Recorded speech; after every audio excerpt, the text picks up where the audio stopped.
नमस्कार दोस्तों पित्त के पथरी के लक्षण। पत्थर के कण के रूप में परिवर्तित ये पित्त कण जो खान पान के खराबी के चलते पित्त में जमा हो जाते हैं, उस रस को पत्थर बनने के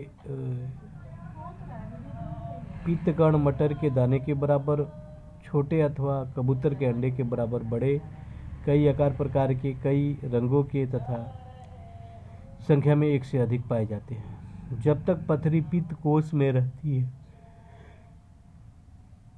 तब तक रोगी को किसी विशेष कष्ट का अनुभव नहीं होता। कुछ में रुकी रहती है, तब तक कोई दर्द नहीं होता। कुछ लोगों के पेट में थोड़ी बहुत दर्द होती है और फिर कुछ को बिल्कुल ही नहीं। परंतु जब पथरी बिल्कुल पित्त कोष से निकलकर पित्त वाहिनी की नली में पहुंच जाती है, तब पेट में एक प्रकार का असह्य दर्द उत्पन्न होकर रोगी को एकदम व्याकुल कर देता है। इस भयंकर दर्द का ही नाम है पित्तशूल। यह दर्द दाईं कोख से आरंभ होकर चारों ओर विशेषकर दाएं कंधे तक फैल जाती है।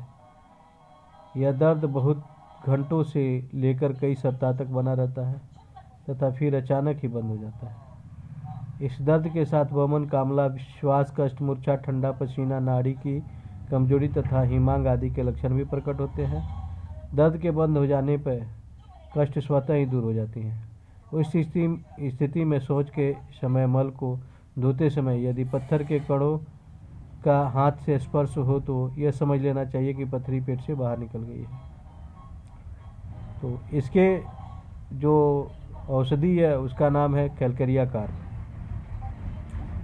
महान डॉक्टर ह्यूजेज के मतानुसार पित्त पथरी की शूल को दूर करने वाली श्रेष्ठ औषधि कैलकेरिया कार्ब है। हर 15 मिनट में इसको देना है। एक ड्रॉपर में डाल के हर 15-15 मिनट में जीभ पे गिराते रहें तो ये इसके शूल को या दर्द को ठीक कर देता है।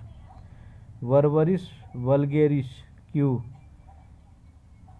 3 घंटे तक देने से,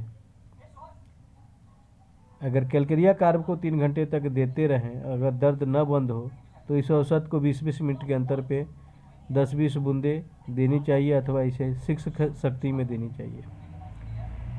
दूसरी दवा है कार्डुअस मार क्यू। यकृत में विशेषकर दाईं ओर के अर्धगत अंश में दर्द होने पर इस औषध के मूल अर्क को 5-5 बूंद तक की मात्रा में नित्य 3 घंटे के अंतर में देने से आराम मिलता है। नवीन रोग की स्थिति हो तो अर्निका, धीमा दर्द हो तो अर्निका। चाइना की बीमारी के वेग के समय दर्द उठने से लेकर बंद होने तक इसे देना लाभकारी होता है। कोलेस्ट्रियम, डॉक्टर स्वान के मतानुसार यह पित्त पथरी के शूल की आश्चर्यजनक दवा है। यदि 2 क्रम में देने की सुविधा न हो तो इसे निम्न शक्ति में भी दिया जा सकता है। डॉक्टर बर्नेट इस औषध के रोग को निम्न अवस्थाओं में 3x3 रूप में देने की सिफारिश करते हैं। मैग्नीशिया फास्ट, डॉक्टर सैंडर्स तथा डॉक्टर मिल्स आदि की इस औषध को गर्म पानी से सेवन कराने तथा लगाने की सलाह देते हैं तथा इसे पित्त पथरी के शूल में अद्भुत लाभकारी मानते हैं। डायस्कोरिया क्यू, यदि दर्द पित्त कोष के केंद्र बनकर चारों ओर फैलता हो तो चलते फिरने अथवा मुड़ने पर आराम का अनुभव हो तो इस औषध का प्रयोग करना चाहिए। इनके अतिरिक्त लक्षणानुसार चियोनैथस, हाइड्रेस्टिक, जैल्सेमियम, चैलिडोनियम, आर्सेनिक, बेलाडोना, लेरोसीरेसस तथा डिजिटेलिस देते हैं। शूल का दर्द शीघ्र बंद हो, मल के साथ पथरी शरीर से बाहर निकल जाए तथा पित्त कोष में दोबारा पथरी न जम सके, इन बातों पर ध्यान देना चाहिए।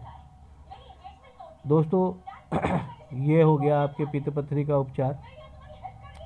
अगले वीडियो में दोबारा पित्त पथरी न बने उसके लिए चर्चा होगी। तब तक के लिए नमस्कार।